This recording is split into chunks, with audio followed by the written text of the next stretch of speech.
What's up? I'm Captain Mel Asylum, and here's another sip of Galactic Tea. Art is subjective.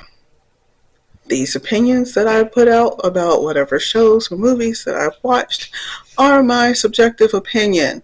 You also have a subjective opinion, and feel free to let us know what they are in the comments. I am never going to tell you how to think or what to think. Titans. I'm so glad I got to watch this. I remember when it came out and I was like, man, I don't have HBO. Can't watch it. So eventually got to watch it. I did watch Teen Titans back in the day and I absolutely loved it. So getting to see a more adult version of the Titans was very welcomed. Oh, especially after Teen Titans Go was a weirdness, considering I have a nephew who was once obsessed with Batman.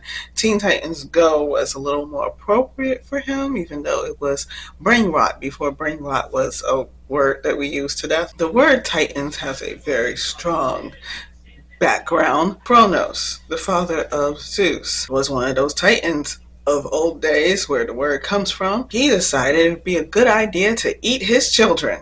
The children, Zeus being the leader, decided not to stay in his father's belly, but to fight their way out and take over power of the world and become the new gods. And why I say new gods, because technically Titans are gods by the definition of God. I've heard people separate Titans from gods, and I'm like, okay, the Greek gods, okay, that we know of, that makes sense. However, the Titans are technically gods. They are personifications with powers of the different elements of the world, which is where we originally get the idea of gods as far as culturally. This is a reflection on the ideas. This is a reflection of how the superhero Titans relate to the people who gave them their powers.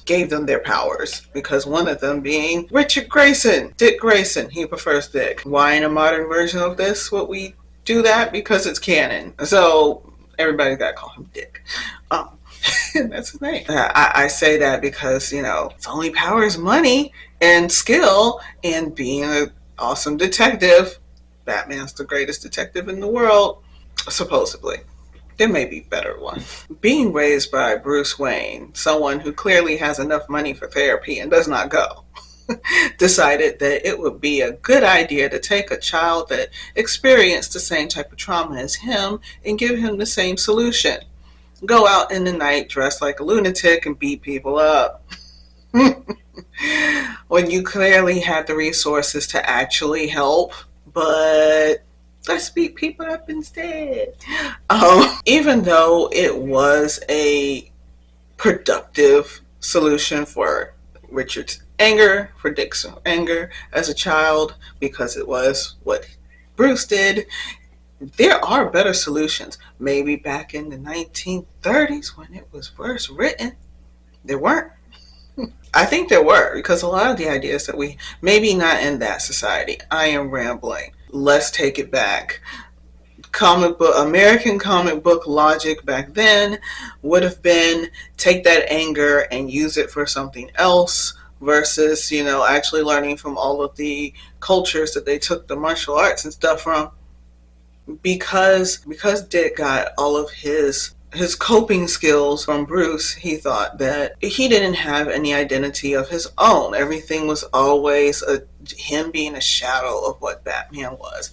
And coming into his own and becoming Nightwing was very relatable, and I'm so glad that he's an adult in this one, because his character doesn't make sense in Teen Titans. Like, for the longest time I thought the Robin from Teen Titans was Damian and not Dick.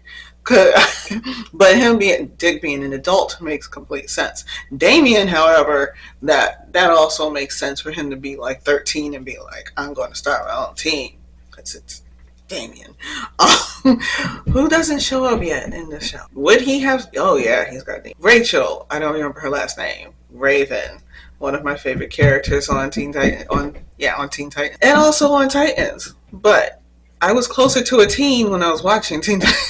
If you can hear my neighbors, please just, it's kids playing. I don't care. I'm not complaining to anybody that their kids playing and they sound like they're laughing. Raven has the unfortunate, very unfortunate. I don't know how she stays so confident and happy. She doesn't the whole time, but the minimal amount of confident and happy that she stays is still surprising to me, considering your father is an interdimensional demon who runs a cult, trying to get him back to the earth or into the earth so that he can consume it. Total sociopath. Like the I don't have a problem giving these labels to fictional characters, especially fictional characters that aren't human. There could be some nuance, but since he is just supposed to be a consuming demon of magical evilness, we're just going to call him that, making people believe that it's right to follow him and give him his way because he is so awesome for some reason, because he said so. And whatever destruction comes from it is because it was supposed to happen because I wanted it. That's crazy. And to have no choice but to be born to someone like that. Can grow up believing that this is the right way to do things. It can also grow up just gaslit beyond all reason. And I no, actually, they do grow up gaslit lit beyond all reason and believe that all the powers that anyone else have is for them to believe is right, with no real logical reason for it other than repetition, because that's how you were raised and that's all you know. Whew, coming out of that is just, in her being able to seek positive people to attach to go against that is just so awesome. I love it. Her having the loving mom, the normal life before finding out that her father is who he is. It's just, it gave her that foundation in order to fight that. If she'd grown up in it, she would be perfectly fine with it.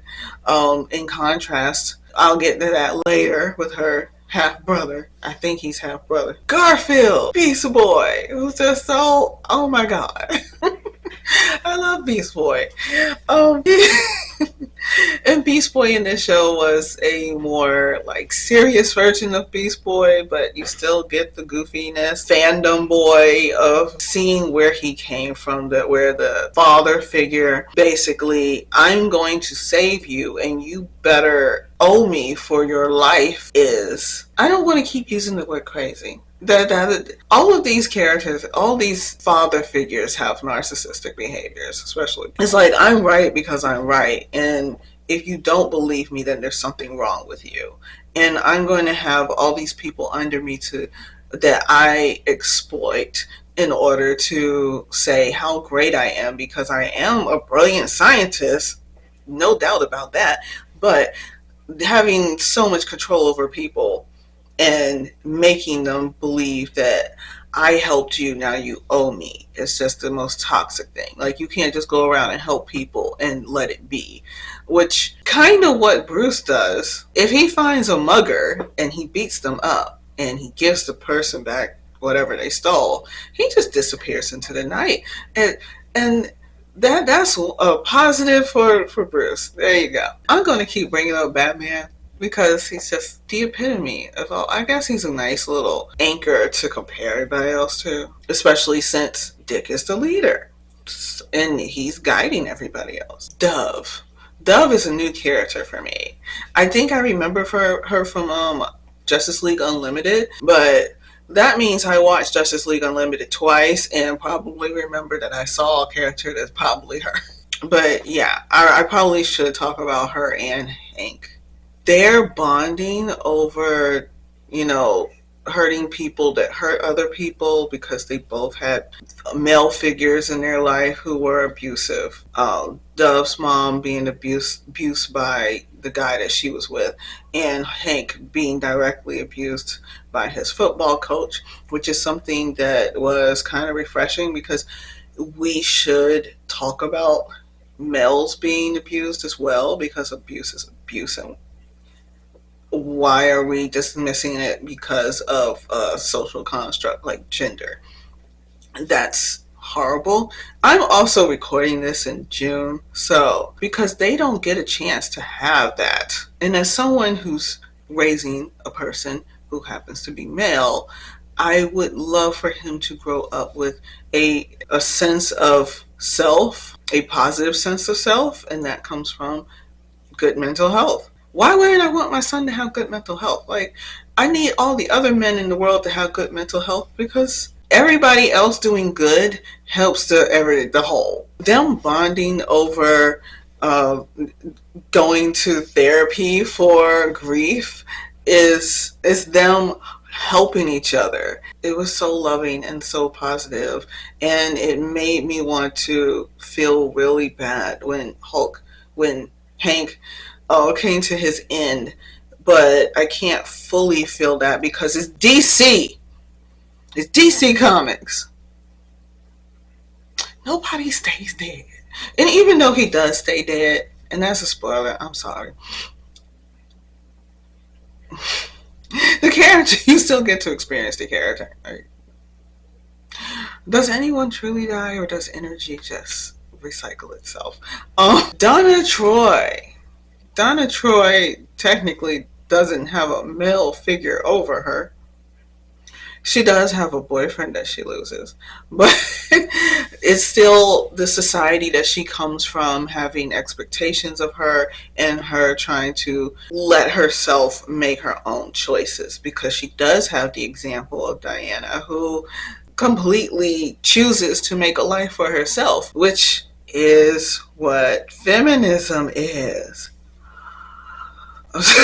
It's exactly what feminism is. Women choosing to make a life for themselves and choosing to choose for their lives, despite the fact that they live in a society that doesn't want them to. That's my explanation. Okay. Um, If you've gotten this far in this video, you may enjoy the Voices in Hyperspace, where me and some friends get together and talk about science fiction. I also have a book called Unrooting the System, available on Amazon. Go get yours. It's also on Unlimited, so if you want to read it for free, you can. And I would absolutely love to read your reviews and respond to them.